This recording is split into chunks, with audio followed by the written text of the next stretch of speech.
Cuomo closes in, but mayors don't rule like presidents. That's our next issue. According to the New York Post, an AtlasIntel poll shows that Zohran Mamdani at 40.6% of the vote. The election is this Tuesday, so it's coming up, only a few days left. Andrew Cuomo, and we're talking about the New York City mayoral race. Andrew Cuomo at 34%, so only a 6% spread there. And Curtis Sliwa, the Republican nominee, at 24.1%, the tightest spread since July. Cuomo says, quote, 6 points is nothing, and argues Mamdani can't deliver free buses or city-run groceries from City Hall. Context matters. Power in U.S. cities is diffuse, shared with councils, state law in Albany, unions, courts, and authorities, especially in weak mayor systems. History also shows ideology isn't destiny for City Hall. Bernie Sanders, the Democratic Socialist senator, governed Burlington as a mayor and was widely regarded as effective, even by conservatives and Republicans. Milwaukee elected 3 socialist mayors in the past, known for clean government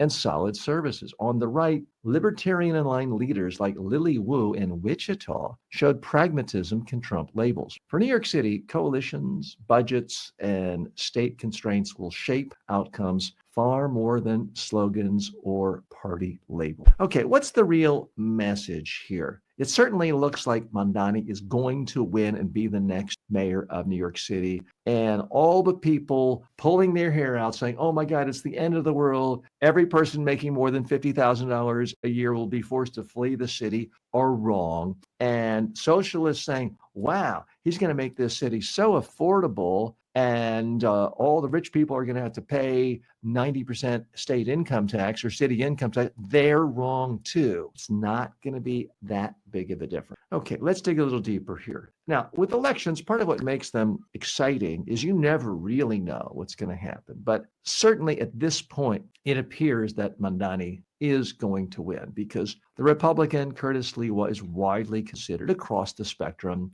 to be a bit of a buffoon and a joke and a clown. Mario Cuomo, the former governor, had a dozen women say that he sexually harassed them. He has so many scandals from his term of office, he had to resign as governor. So many people who don't like Mamdani, who would just normally vote for any kind of centrist Democrat, saying, I can't vote for Cuomo. So it does look like very much that the Democratic Socialist will win the election in New York City. Here's why I think people are so overly excited about this. Power in America is diffuse. It's shared with many, many people, certainly if you're a mayor. Now, being the mayor of New York City gives you a huge bully pulpit, but it does not give you the right to just tax income on wealthy Wall Streeters who perhaps live in Connecticut or New Jersey. You can't do that without approval from the state and a lot of other people. You can't just will the change of market forces and make groceries cheaper everywhere. It doesn't work like that.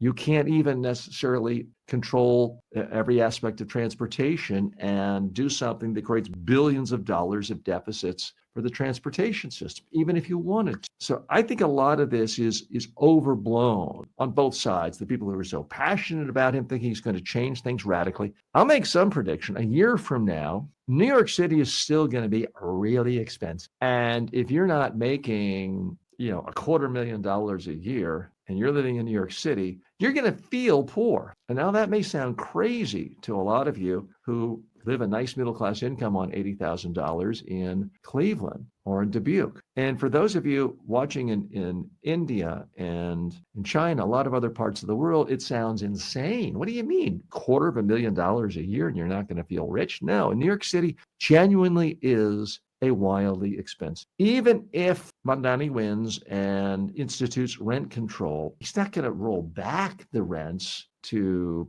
what they were 25 years ago. It's still going to be a wildly expensive place. Here's the part I think many political commentators miss. And I'm not here as a political commentator, just as a realist giving you sensible, sane information and insight. A lot of being a governing official, especially at the local level, especially being a mayor, has nothing to do with political ideology. It has to do with competence, energy, ethics, intelligence. You could find someone who agrees with you 100% on litmus test philosophical issues. If they're really lazy once they get into office, and they just stay at home and watch video games, their underlings can rip off everyone blind. And you might not know it till it's too late. I've seen it happen before with people in both political parties. If someone shares all of your political values and you're in alignment on issues, but they're not very bright and they're kind of dumb, they're going to be lobbyists and other political factions running circles around them, getting them to sign documents and laws that fundamentally harm your best interest. Someone can be completely aligned with you on issue after issue. If they just don't care whether the streets are clean or the buses work or the trains work because they live in the nicest part of town in the highest, fanciest high rise and everyone comes to them, your life could get worse. On the other hand, you could be a far right libertarian, far left communist if you are really attentive to voters and 5 constituents call up and say, hey, there's a huge pothole in our street. It's cratering. It's now 5 feet deep. Kids could fall in and die. And you go fix that pothole. Guess what? You've done what your voters want them to do. There's an old saying, there's no left wing, right wing potholes. There's no left wing, right wing garbage. You either pick it up or you don't. The other thing that I think doesn't, or it gets too much attention, is the idea that somehow the socialist is coming, therefore all of Wall Street is going to move out of New York City if he wins. Well, it's just not that easy. You can talk a game, talk like that. People don't actually find it easy to move. If you're a managing director of a trading unit, a trading desk, and you work for Chase or Bank of America and you manage 20 other traders and you're making $3 million a year, which is not uncommon, your marginal tax rate when you add in city, state, and federal taxes, it's going to be 50%. $1.5 million you're already sending to the federal government. And you did it when there was a Republican mayor too, and you didn't leave. As a practical matter, you can't just say, well, I'm moving to Florida, because you're in charge of managing 20 other traders. They're all showing up at the office, the trading desk on Wall Street or in Park Avenue every day. So you can whine, moan, and groan. You can't easily move. So I'm not predicting, first of all, I'm not predicting who's going to win, although I would be surprised if Mamdani didn't actually win this race. I will predict that the city of New York City is not going to be wildly or radically different a year from now than it is right now. If he can make some improvements, if he can do some things to make the quality of life a little more affordable, I think he's going to get a lot of support,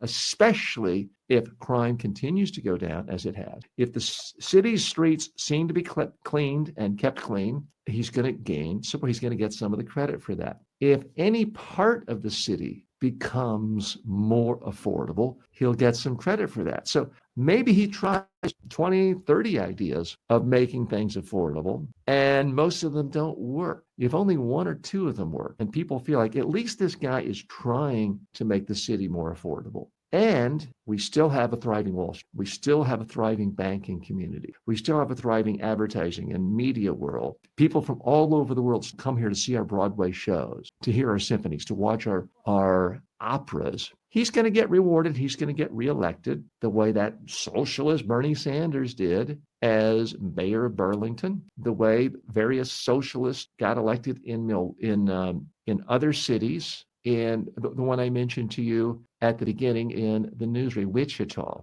that's what it's going to be. They're both from places that begin with W, Wisconsin. So it can happen across the political spectrum. There have been plenty of mayors who consider themselves libertarians, far right, and they realize when a citizen calls up and says, the stoplight is down on my street, they don't want to hear some libertarian philosophy. You got to fix it. And they did, by and large. So that is my prediction for the mayoral situation in New York City, that, yeah, we may have a Democratic socialist. He might be awful and incompetent. We don't really know. By all accounts, this gentleman has tremendous energy and tremendous ability to communicate with people, connect with people. I don't care who you are. Those are huge assets. Being fair, Donald Trump has those strengths. Barack Obama had those. Bill Clinton had those strengths. Ronald Reagan had those strengths. Does this mean this 34-year-old who doesn't have much track record is in their league? Not yet, but he's young. Time will tell.